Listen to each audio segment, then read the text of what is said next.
Only adults in the gallery. Viewer discretion is advised.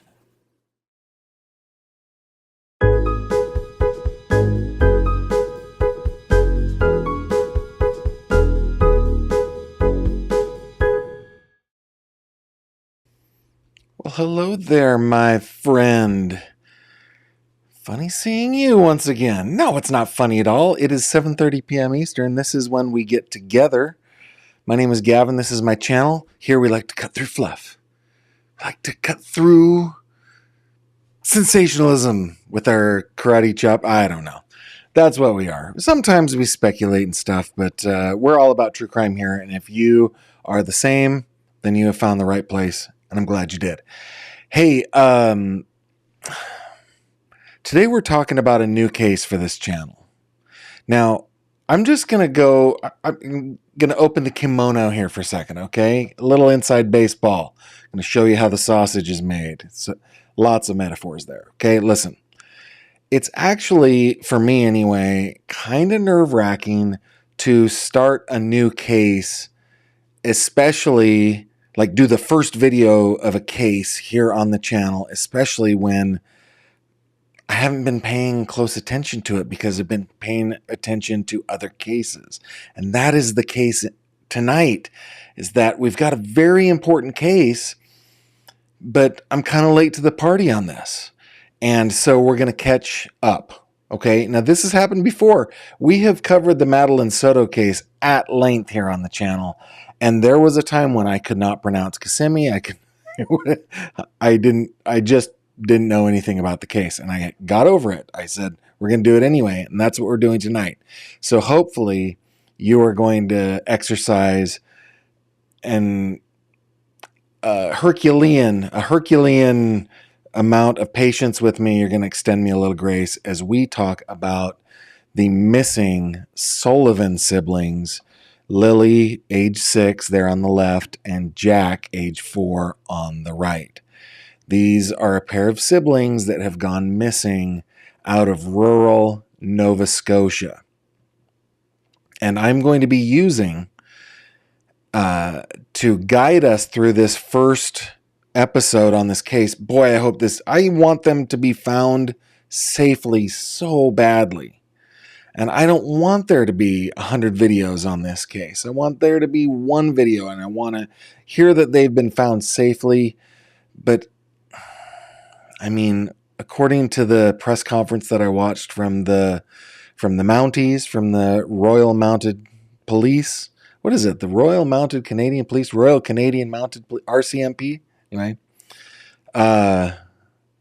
it doesn't feel like that's going to happen, which just sucks. So what we're going to do, we're going to do a couple things, okay? I want to, just give a major shout out to whoever is the person behind this website, crimetimelines.com. Because this website is doing a terrific job of publishing information about cases like this. And of course, they have a case page for Lilly and Jack. So what I want to do first is go through most of the timeline so that we understand the case that's going on. And then I actually have a couple of videos. One is about 15 minutes long. It's a press conference that was held by the National Police.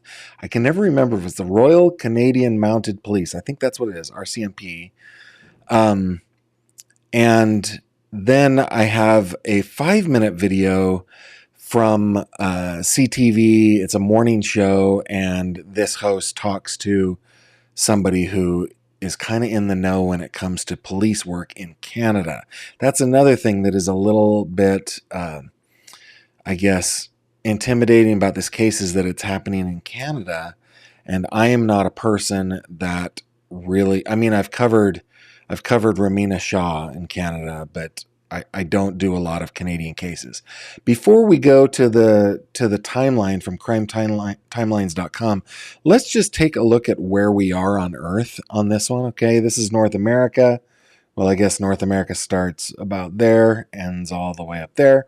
But you guys know what I'm talking about. Here in the east in the province of Nova Scotia in Canada is a very rural area, sparsely populated, heavily forested. And this is the area that the Sullivan kiddos went missing out of. And you can kind of see this is the area that they're searching in. The houses are far apart.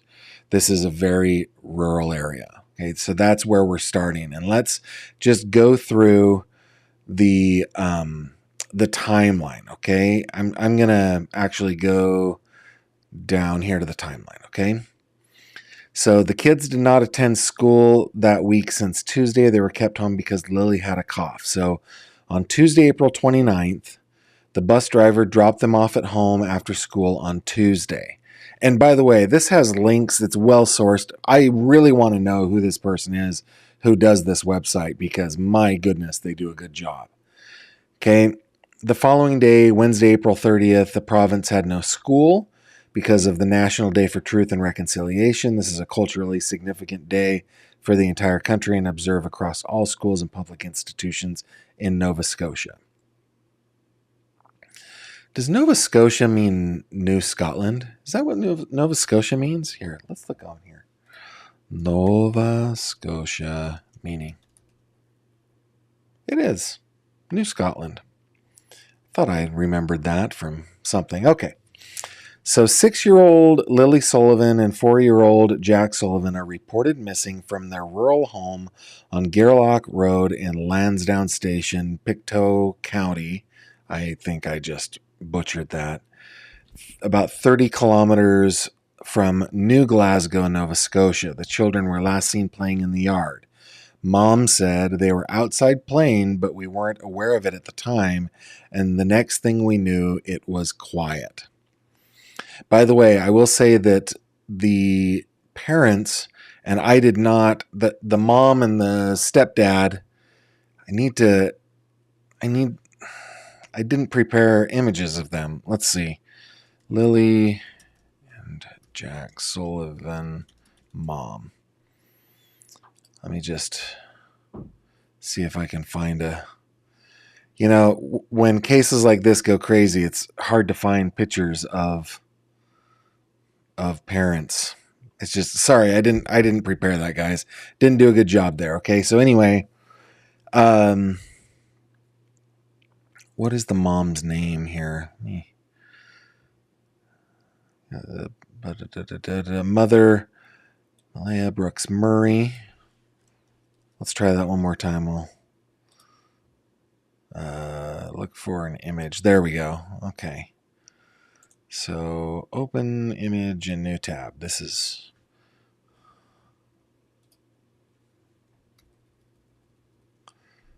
it's not a very good picture of her, but as far as like the photo quality.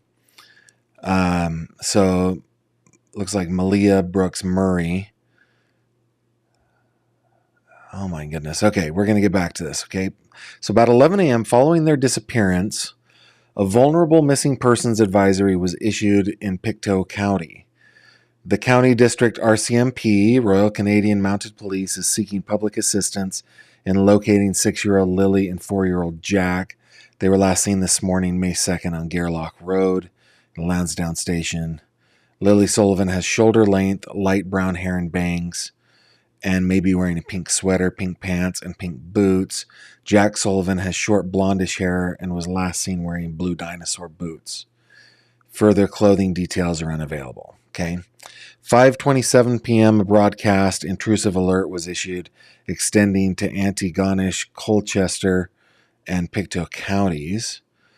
RCMP and emergency responders began search efforts immediately, deploying ground crews and air support. By 6 p.m., the coordinated response includes ground search and rescue teams from across Nova Scotia. Additional support is being provided by the Civil Air Search and Rescue Association, Department of Natural Resources Air Services, and various RCMP units, including police dog services, remotely piloted aircraft system operators. The RCMP has also issued vulnerable person alert. So that's what happened on May the 2nd. So about 10 days ago. They have full-on dispatch recordings here, guys. It's amazing. Okay, the next day, 4 p.m., an emergency alert was issued for Pictou, Antigonish, and Colchester counties regarding missing vulnerable children, Lilly and Jack, last seen on the 2nd. A massive multi-agency search is launched. Over 160 trained searchers join.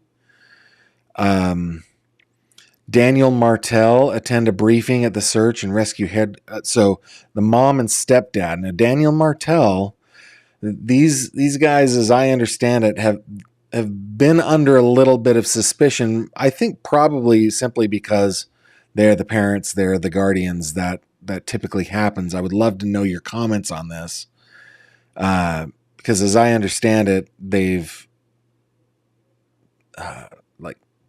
said that they would do lie detector tests and stuff like that. But anyway, according to Martell, Malia left in the middle of the briefing and was sitting in the back of the ambulance. She then left the area with her mother, and Martell stated that he has not seen or heard from her since. He says she cut off all contact with him following that. Okay, the 4th, Daniel Martell. I'm going to look up Daniel Martell. Let's just see if we can get a picture of him.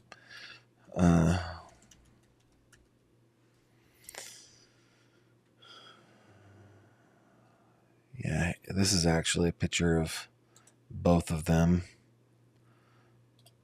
So let's zoom up on that a little bit. Here we go. All right, so these are the parents. Okay, so on the 4th, Daniel Martell shared the following account with news outlets regarding the disappearance of Lilly and Jack Sullivan. By the way, I mean, typically, when parents of missing children do anything with the news, they do so with the partnership of the police that they're working with. That's not always the case. I mean, if you think about like Aubrey Wu, that was not the case, and they definitely worked outside of the police agencies. They had some issues in the beginning there, but I do kind of feel like Stephen Stearns and Jen Soto did media interviews. Chris Watts did media interviews. Scott Peterson did media interviews. Like it just feels weird. Do the stuff with the police, and then unless you have some problem with the police. Anyway, okay. I digress. Daniel Martell shared the following account with news outlets regarding the disappearance of Lilly and Jack. Early morning, Martell says Lilly came into the room multiple times while Jack was likely playing in the kitchen. Likely means they must have been in bed. Shortly after, he believes the children quietly opened the back sliding door and went outside. Their boots were found beside the door. Moments later, Martell assumes they exited through the back fence and left the property. Upon realizing they were gone, he says he immediately got in his car and searched nearby dirt roads, culverts, rivers, and streams. Approximately 10 minutes later, Martell returned home and resumed the search on foot. I don't know. That's pretty suspicious to me, guys. I don't know about that. A little suspicious. Okay, on the 5th, the stepfather, Martell, see this picture again right there, is interviewed for hours by the RCMP. They state that the RCMP states there's no evidence of foul play or abduction at this time. An Amber Alert is not issued. A vulnerable persons alert is broadcast locally. A spokesperson says no Amber Alert will be issued because there are specific requirements for issuing an Amber Alert, including the belief that a child has been abducted. There's no evidence of an abduction. They are believed to have wandered. Okay, she added that they are not believed to be with an adult. It's going to be a multi-agency response. There are a variety of sources going out, McCann said. So a focus search initiated. A report of a child's boot print found near a Sullivan residence leads search crews to concentrate efforts in that specific area. The community rally support. Okay, May 6th. So than a week from today. Items are found during a search, including child's clothing, water bottle. Daniel Martel states these items do not belong to Lilly or Jack, raising questions about their origin. The children's family urges the RCMP to expand the search across provincial borders and airports, suggesting now a possible abduction. Children's mother, Brooks Murray, has been staying with her mother in a nearby town since the children went missing. That, again, is really suspicious. That's like Jennifer Soto going to sleep, right? It's just suspicious. It doesn't necessarily mean that she's doing anything wrong, but it feels odd to me. Okay, the Royal Canadian Mounted Police deployed drones to aid in the search. The drones had enhanced nighttime search capabilities using FLIR technology. So that's a thermal technology. Okay, May 7th. The Mounties collect evidence. Officers arrive at the Sullivan residence and ask Daniel Martel to turn over his phone. Martel states that he complied and handed it over. The family declines to comment. When asked by reporters about the investigation, Cindy Murray, the maternal grandmother, responded, "We're not discussing anything right now. The police told us not to." And that is the first non-suspicious thing that I have read about the family. 2:11 that day, the Mounties announced a scaling back of ground search operations, citing extensive coverage of the terrain and a lack of confirmed sightings. I think that's the press conference. I'm going to show you that press conference, okay? In fact, why don't we pause there and we will go to that press conference. I have edited out, I've bumped up the audio. I have edited out kind of the introduction and the parts that are in French. It's kind of a thing in France when they do official things, they do it in both official languages of the country. So let's go ahead and just watch this press conference here. Thank you all for being here today. First of all, our thoughts go to the family and loved ones of Lilly and Jack Sullivan, to their communities, and to everyone who's worked day and night in an effort to find the children and bring them home. Since the first 911 call was received by the RCMP, reporting that 6-year-old Lilly and 4-year-old Jack had wandered away from their home on Garlick Road at Lansdowne Station, a multi-agency search has been underway. Teams have been working around the clock.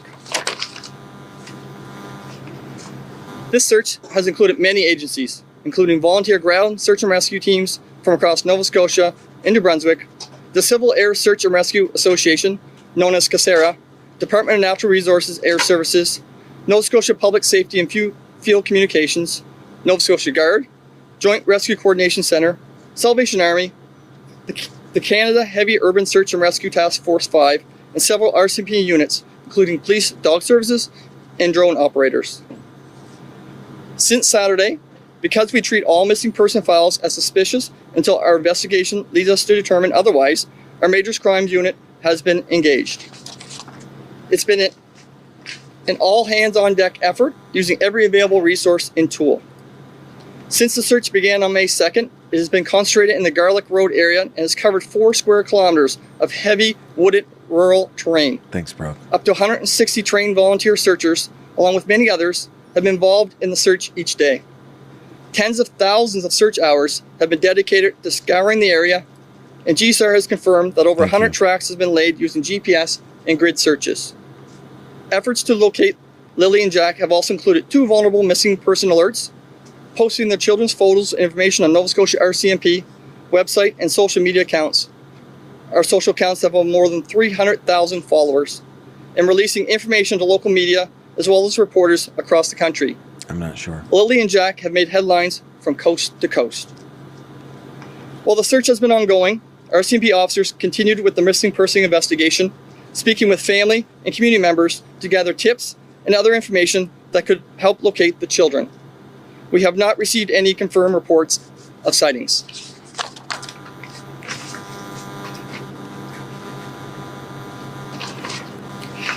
Lilly and Jack's family has been provided with regular updates on the search and on the missing person investigation.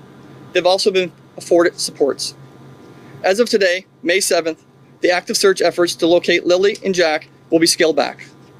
We're transitioning from a full-scale search to searches in more specific spaces that have already been searched by our teams. We want to circle back to increase the probability that all clues have been found. And when transitioning from an active search to a scaled-back search, the probability of survival is taken into consideration. I want to assure you that our missing persons investigation continues. We're not packing up, and we're not giving up. Our investigation is broad, and it won't end until we know where Lilly and Jack are and can bring them home. We'll continue to investigate and chase leads for as long as and as hard as we have to. We have the best investigators working every aspect of the file. We continue to appeal to anyone who have information related to our investigation and who has not yet spoken to us to contact the Pictou County District RCMP. Pictou, there we go. Real quick, if I can just, and sorry for you newbies, I do interrupt things. That's just kind of what I do. And yeah, that's what I do. But anyway, this officer right here, this RCMP guy, he's starting to get like choked up here. And to me, anyway, I mean, he has every right to be choked up. We are talking about a 6-year-old and a 4-year-old that are missing. And I think that it's a natural human response to. In fact, I want the police officers that are investigating this case to be emotionally invested in it, right? And it feels like he is. At 902-485-4333 or Crime Stoppers. Before I close, I want to reiterate that our hearts go out to Lilly and Jack's family, to the community, and the people who've worked so incredibly hard to date. Many of us have children of our own and have wanted nothing more than to reunite Lilly and Jack with their loved ones. Thank you. Yeah, he's feeling it. And I think a lot of people are. What we'll be doing is we'll be... So this is an edit point. You saw that white flash. That's an edit point for me. So I've tried to bump up the audio so that we can hear questions, but I wasn't really super successful at it. On this one, I edited out the question. But I only did it to kind of concatenate things a little bit, make it a little more condensed so that we can get through this tonight. We're about 4 minutes in. Here we go. Continue on. Just because today the search is being scaled back, we still will continue on, and we will go back to areas that we feel that we may need to relook at, and we may expand out if there's any type of information that leads us to believe that we need to do that. So if you'd like to follow up. Sorry, I'll... How would that specifically go to places that have been searched by hundreds of people, like you're saying? How could that help find your victim? Yeah, because of the terrain, there could be different types of things that we may want to try and get back in if we are able to locate anything that may come up that the searchers didn't go catch the first time. But we will do everything we can to try and find Jack and Lilly. Yeah, and based on the weather, the season changes. We don't want to leave, and we're not leaving. Just that this part of this search is being scaled back. You know, you've done an incredibly exhaustive search, and major crime is also here. And having not found these children, having done a very thorough search, can you tell us the role of major crime in this, and what you can tell us about that investigation? I'm going to pause it here for a second, wait for his answer. But Doreen, this is a great question. She says, Gavin, if there are 4 adults on the property, how could they not hear Lilly and Jack if they were outside? This is my suspicion. I don't know this. I'm completely just speculating here. But the description that we read on the timeline, the stepdad, Daniel Martell, said Jack was likely in the kitchen. To me, that means that they are in bed. They are not... they're not supervising their 4-year-old child in the kitchen. Now, I do think that parents of my generation tend to be a little more hovery, especially here in the United States anyway. I would say that Kimberly and I are probably guilty of that. We probably have been a little too hovery. I think that's I think that's an artifact of having grown up as latchkey kids, right? And not specifically, but in a generation of latchkey kids, we went, we were unsupervised, and so let's supervise our children a little more. So having said that, it does feel to me, though, that these are unsupervised children. And I mean, there are children in my orbit, I won't say exactly how, but in my life that have when they're not being watched because parents are asleep, they're tired or whatever, they have wandered off. And I give no excuse for that. To me, that is horrible and awful. But I think what's happening here is we've just got a place where two children, these two little beautiful kiddos, look at them. Look at them, man. They are unsupervised. I mean, when we looked at that timeline, we're talking about 10 in the morning, right? Like, I want to just go back to that because we'll go back to May 7th. Yeah, so they're talking like they were reported missing at 10 a.m. So anyway, yeah, to me, that's the answer to the question. It's sad, but I think that is the answer to the question. They just were unsupervised children. Rob McCammon, Robert, and MCCAMON is the last name. So Major Crime became involved very early in the investigation. We're able to bring in some specialized knowledge and skill sets, and we help with the information management and decision making. As we scale back, as we've identified, there are certain areas that are going to be relooked at that could contain a confined area perhaps and maybe need some more specialized search areas. But I'll leave that to the search crews to expand on. And we're going to continue pursuing any leads or information that comes in and the stuff that we do have. We have engaged in all areas of the RCMP. All tools that are available to us are being considered and engaged when appropriate. Do you have a follow-up? Yeah, and a follow-up that I guess the general population looks at it and says, you've searched very thoroughly this area. Mm-hmm. You would have found them if they were there. Which then makes people, certainly on social media, people are assuming I think so, Meredith, that there's some criminal element to this. Sure. And can you, I know, what can you tell me about that, your work on that?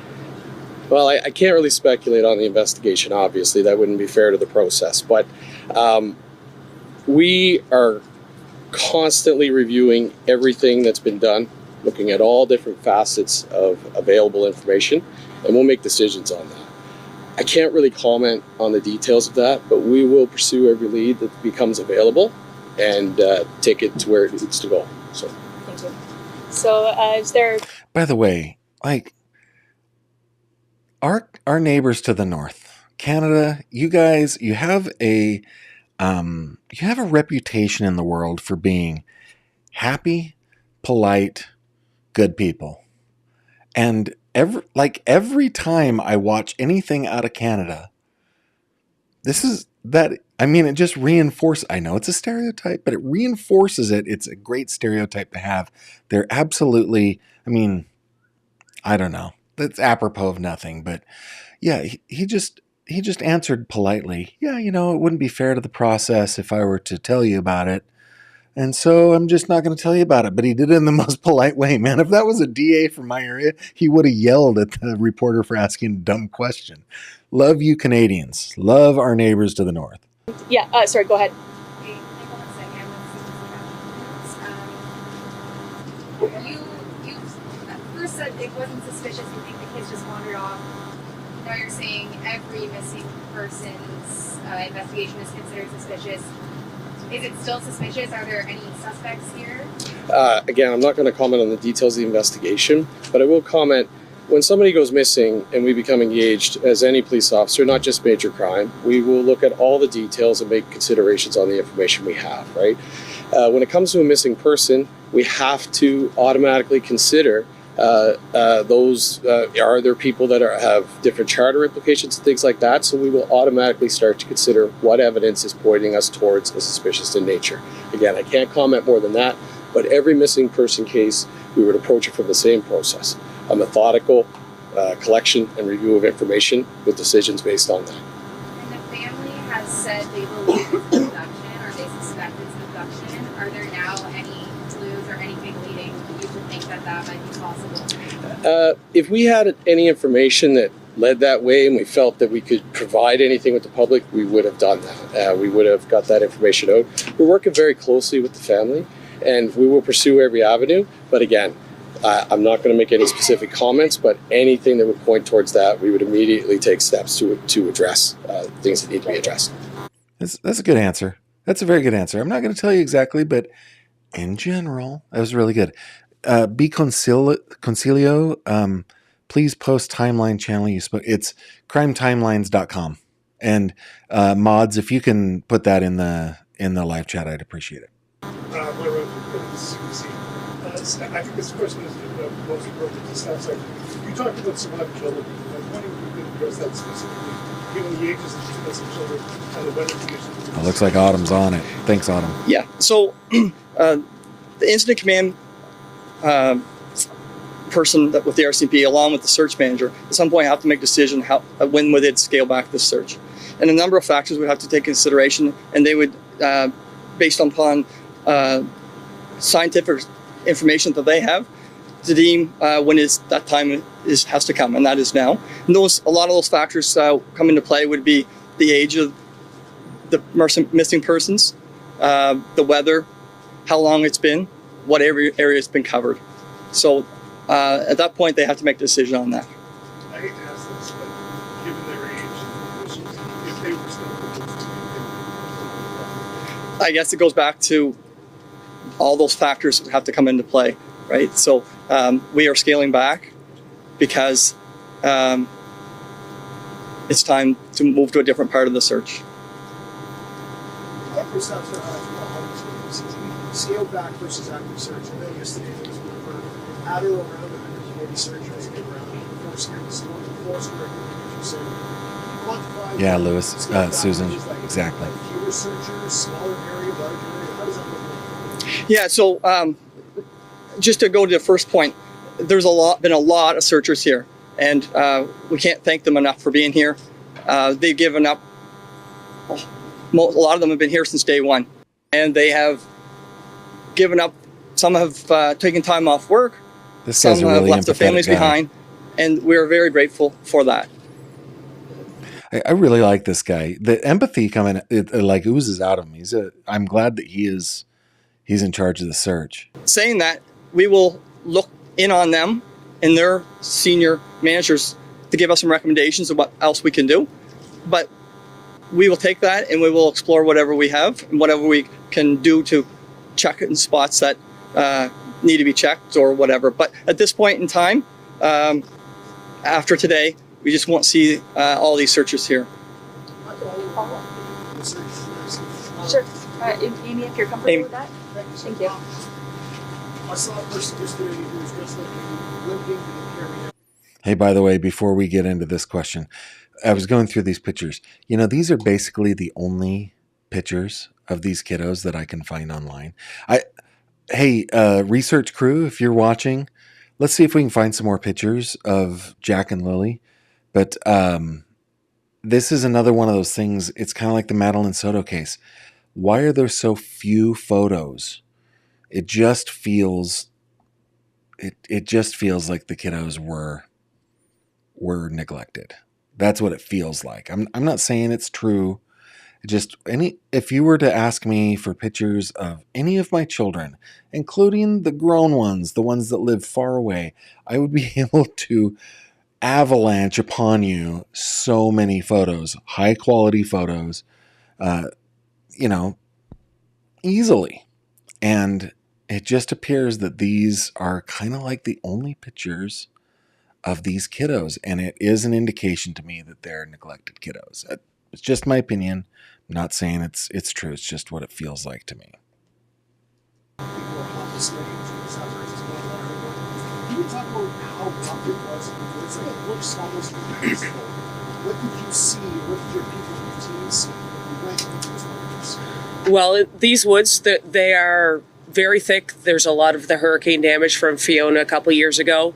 and we've had teams struggling to get through areas, and I can't say anything more about the searchers. They're pushing through all of these areas, going through all of these deadfalls, going through waterways and anything possible just to cover their search areas. So we know that everything has been so thoroughly searched that it's time to, as they say, scale back. And we are exhausting people, and we're starting to see more injuries coming back the last couple of days.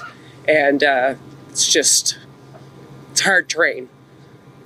I bet people are getting injured because obviously they're doing hard work, but a lot of these people are volunteers. They don't have to be there. They're there because they care. And at least for me, whenever I'm doing work that I truly care about, I will push through pain. I will push through danger. And nothing I have ever done even remotely comes close to what this crew is doing. But I bet people are getting injured because they care, because they're out there, they're working hard, and they're willing to put their lives on the line to try to find these two kiddos. Amy Hansen. And SEM. And I will note as well, having had the opportunity to participate yesterday in a helicopter search as well, it is immensely clear looking from above, based on the orange tags on the trees, how thoroughly and meticulously the area has been searched, based on the indications you can see even from up in the air of how thorough the searches are. So I also give a hats off to the many, many searchers who have participated here in support of finding Lilly. Yeah, so at one point there was a possible boot impression found. By the way, the sound in the background is a train going by, and I cut out the whole part of the train going by where they paused because it was so loud. And one of the officers mentioned, she said that the train is going slowly because they are aware of the search that's happening in the area, and in order to be careful, they've slowed down. It was a cool moment. I edited it out. And I can tell you that they search and rescues then performed grid searches of that area and expanded out from that area in a meticulous fashion. They're focused and tight searches, and nothing else was found. Thanks, Graciela. The evidence you found was of children? It appeared it was a possible boot print of a smaller boot print. So when we have a possibility like that, that's when we exhaust that area as well. So make sure that wasn't a clue that we were missing. Thank you. Lindsay Armstrong with the Canadian Press. I'm wondering, I understand K9 unit has been involved. Have cadaver dogs been involved at this point? I don't believe cadaver dives have been involved at this point yet. Will they become involved? I'd also like to circle back to Blair's question on survivability. If you could give a little bit more detail there about how you're making the equation, bringing in cadaver dogs and assessing. Hey, Jay, you are reading ahead, okay? We're going to get to that, but that is an astute observation. So cadaver dogs could be the next step in terms of part when we talk about scaling back. That could be another option that we now look at using. And getting back to that point, I mean, that decision was made based on a lot of factors. And if we thought they were alive right now, we'd still be out there. Let's pause. Bang. Hold on. Back up, Gavin. This is the most important part. Let me just go back just a little bit. Listen to his answer. Step in terms of part when we talk about scaling back, that could be another option that we now look at using.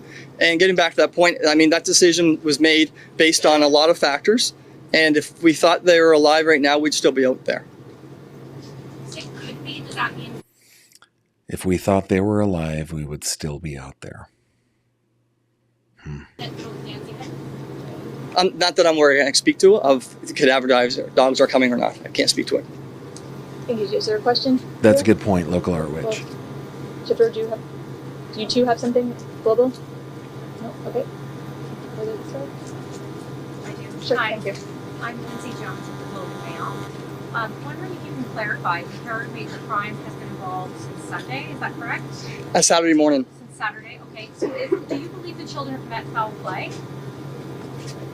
Do you want to talk? Again, I'm not going to comment on specifics of the investigation. We're going to continue on, and when we get to a point that we've got information that we're able to make any decisions that are able to be public, we'll let you know at that time. But right now, I'm not going to comment on specifics. So. Okay, so The fact that, I mean, he's from Major Crimes. He's a detective from Major Crimes. He's part of the Mounties, right? So I gotta feel like there is some suspicion of foul play here. I mean, they said in the beginning, well, we're here because of the age of the children. And in the beginning, when there's a disappearance like this, we got to treat it like that there's something suspicious. Got to be suspicious of those things. But it does seem to me now, like having said that the previous officer, when this question came up, he was like, oh, I better stop. Do you want to answer this? Right? He did the right thing. But to me, I do feel like there is foul play suspected here. and you don't believe the children are alive anymore? No, based on the experts and the review of the facts, the inclement weather, the time frames, and their age, the likelihood that they're alive right now is very low. Okay, and can I just ask one more question about the scaling back of the search? Are you reducing the number of searchers out there, or is it being concentrated just with RCMP now, or how is that looking differently on the ground? Yeah, absolutely. So the searchers will be finishing at the end of their operational period today, and now it'll come back to the Pictou District RCMP, and we'll make decisions and put in plans of how we move forward. So rather than having the large presence here, the massive number of searchers on scene every day, searches will be based on information that comes in and specifics in order to make things pointed and specific to areas that are pinpointed or specific to a search need in the area. So. Aerial Stinger Radio. You mentioned you're circling back to find clues. You talked about the blueprint. Are there anything you were looking to find, expecting to find, or usually find in these situations? We're looking for any type of clue, any information to help us out, and then we'll take that information and work forward from that. Second follow-up, is the blueprint still involved in the search process, or was that deemed to be not relevant? I can't say it's not relevant, but it was the search was. I take your comments, guys. I mean, sure. Yeah, I get it. There's privacy and everything like that. My issue, though, is that when your child is missing, something has gone wrong, and there are exactly 3 photos of each child. To me, like I would, if I were grandpa, if these were the children of my children, oh my goodness, I would be all over the place. I'd be posting photos all over the place. Now, having said that, I get it. Like, not everybody posts pictures of their kiddos. A lot of people like their privacy. This is a very rural area. But I think maybe what I should say is, as the entire picture emerges, it is, to me, one important facet in telling the story that these kiddos were neglected. That doesn't mean that if you don't post photos of your children, you are neglecting your children. That definitely doesn't mean that, right? I'm just saying that in total, this feels that way to me. Lost it in that area, and we were not able to find any more clues or evidence in that area. So. Thank you very much. You just said to the previous question that Thanks, Lotus. the ground search and rescue is being called, like the volunteers are being called off after today? Yes, at the end of the operational period today, they will be done. Thanks, Mooney. Okay, that's the end of that. Man, you guys are really giving me lots of great comments, and thank you so much for the support that you're sending my way as well. Okay, now, we had that comment from earlier. If they're scaling back, that means that they must know something, right? Okay, that takes us over to video number 2. Now, this video was from the 8th, so the day after this press conference. This is CTV Your Morning. Let's go ahead and have a listen. Nova Scotia's RCMP has scaled back its week-long investigation for 2 missing children. We're transitioning from a full-scale search to searches of more specific spaces that have already been searched by our teams. We're not packing up, and we're not giving up. Our investigation is broad, and it won't end until we know where Lilly and Jack are and can bring them home. This guy. 6-year-old Lilly and 4-year-old Jack Sullivan were reported missing on Friday, May 2nd. The children's mother and stepfather believe the two either wandered from their home in Lansdowne Station in Nova Scotia. Helicopters, drones, and tracking dogs have been used in the search, but no signs of the children have been found. So to explain more about this ongoing investigation, I'm joined this morning by Chris Lewis. He's CTV's public safety analyst and former OPP commissioner. Good morning to you. Good morning, Anne-Marie. There's so many questions still around both this investigation and this mystery around what happened to these two young children. Yesterday, the RCMP announcing they've scaled back their search. They said they're going to be circling back on areas that have been looked at before. So what does that tell you, this move signal, at this stage of the investigation? Well, yeah, thanks for having me, Anne-Marie. There's a couple of things at play here. Either the police know more than we do, which is quite likely, particularly from an investigative perspective, things they're not saying. It was very, very clear yesterday in the press conference that the staff sergeant in charge of the investigative side of this said there's things he couldn't say. At the same time, it's very, very intense and very thick area that they're searching, very difficult to traverse, even for trained adults, let alone children. So they've obviously made the decision that they don't believe the kids have got further than their perimeter, the area they've already searched. So they want to go back and research it. And he also specifically said there's areas that they want to revisit. Mm-hmm. So why is that? It's disturbing to me that they think the children may not be alive, but the RCMP are really good at this, big searches and investigations, and so they know something we don't, and we have to trust them that hopefully these kids will be found alive, and they'll, if possible, they will do so. Is it possible one of the areas they're going to go back and research is the children's home and the property surrounding? It could well be. It could be specific areas in that. That is a really great question, by the way. My guess is that, for me, I just don't buy the story that they wandered off. I mean, it's possible that they wandered off and were taken off of the road. I mean, that was a great comment that we got before.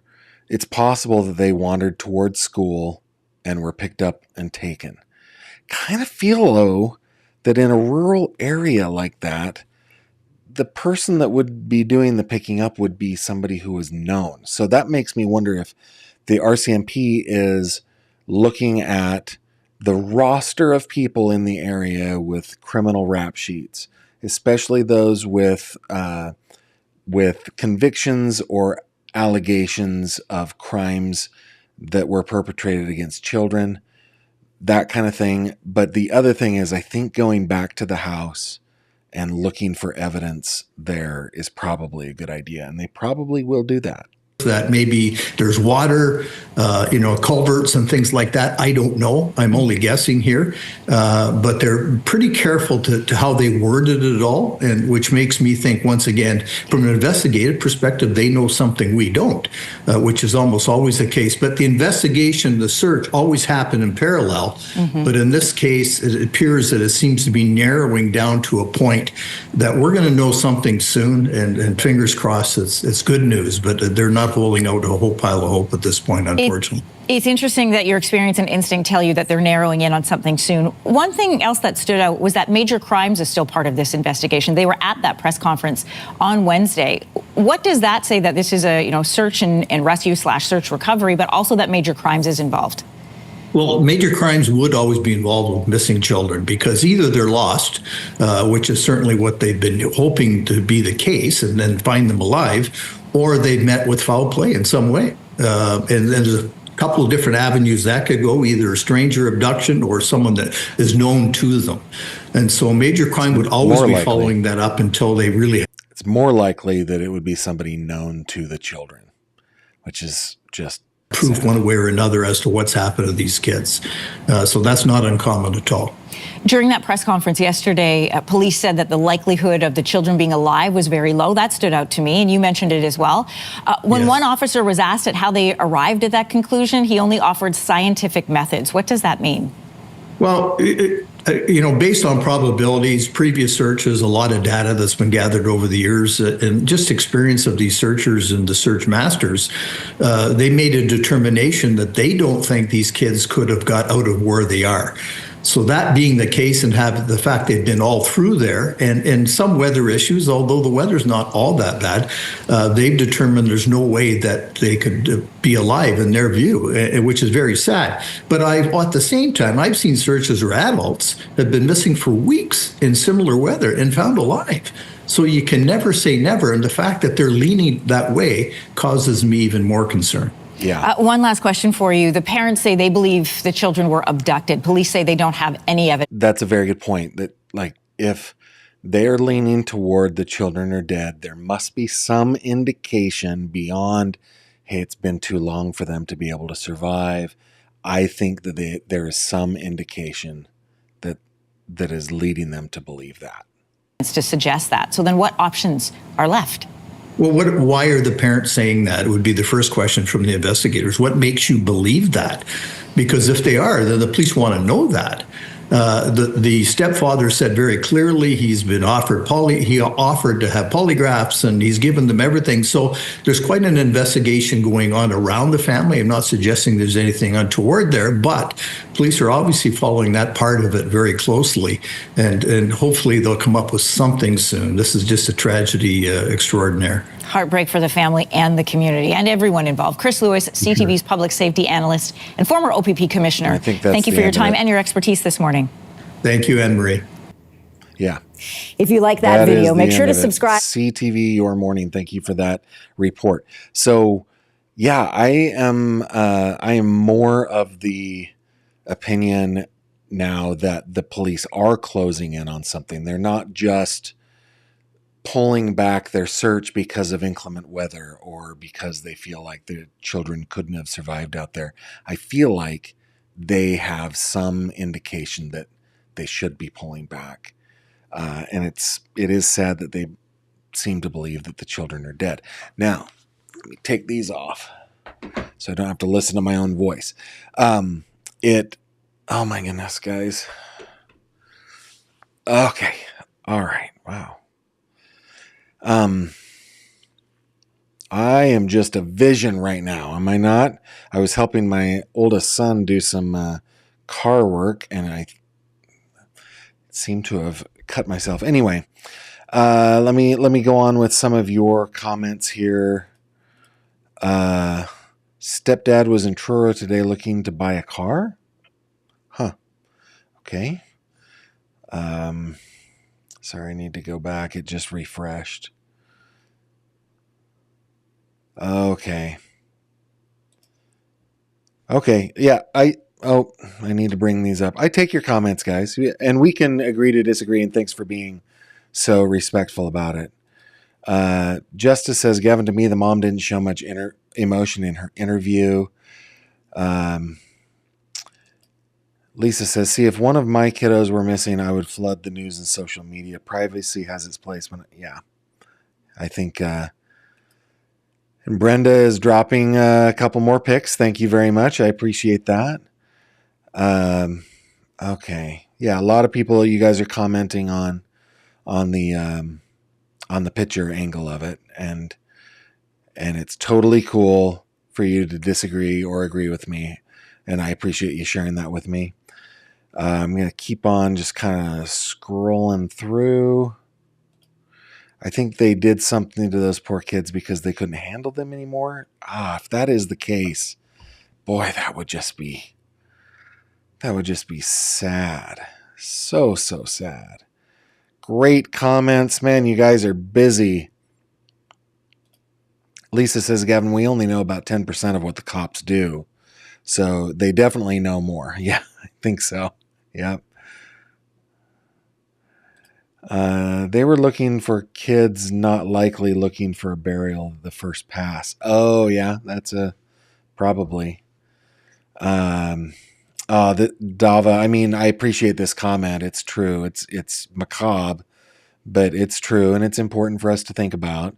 By now, there would be the smell of decomp. Yeah, I think you're probably right. Just go through a couple more here. Let's see. McFry guy, Gavin, the dogs could not get a scent past the gate. Those kids were put in a car alive. Cadaver dogs didn't hit. We're going to go back to the timeline here in just a second. Thanks for that comment.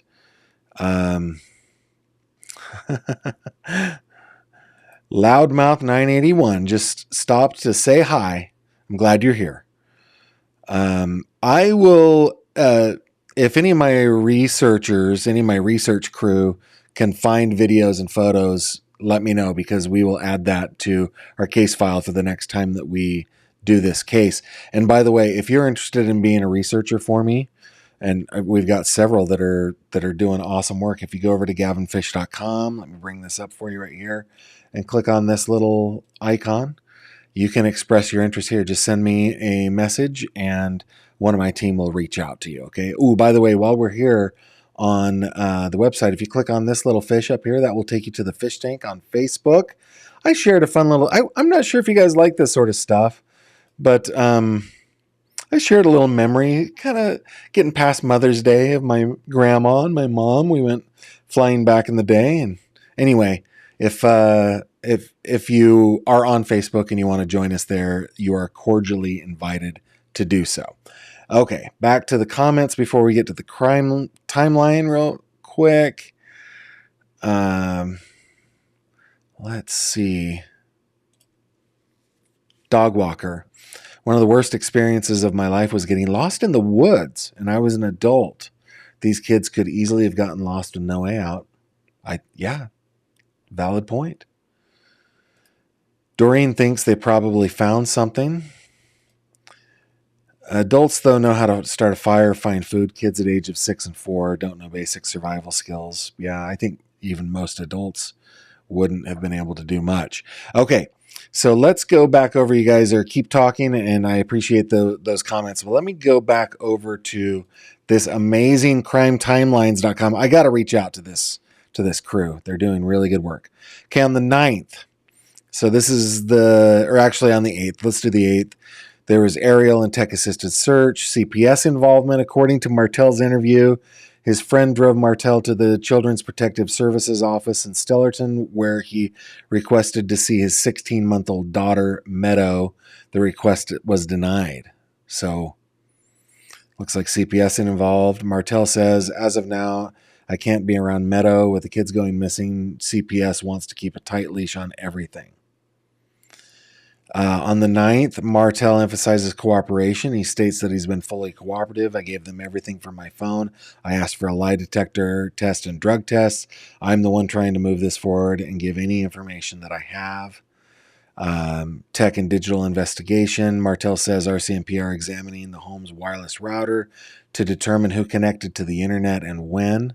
There are ongoing search efforts. A large RCMP truck was in the area. Daniel Martell said RCMP searched Lansdowne Lake from the air via helicopter and also conducted an in-water search, but nothing was found. Yeah, it's actually crazy what you can see from the air and water, especially when you're flying low. I am not a helicopter pilot. I'm a fixed-wing pilot and a UAV pilot, but it's amazing the kind of stuff that they can see. So that is what's going on in this case. I think that we are caught up.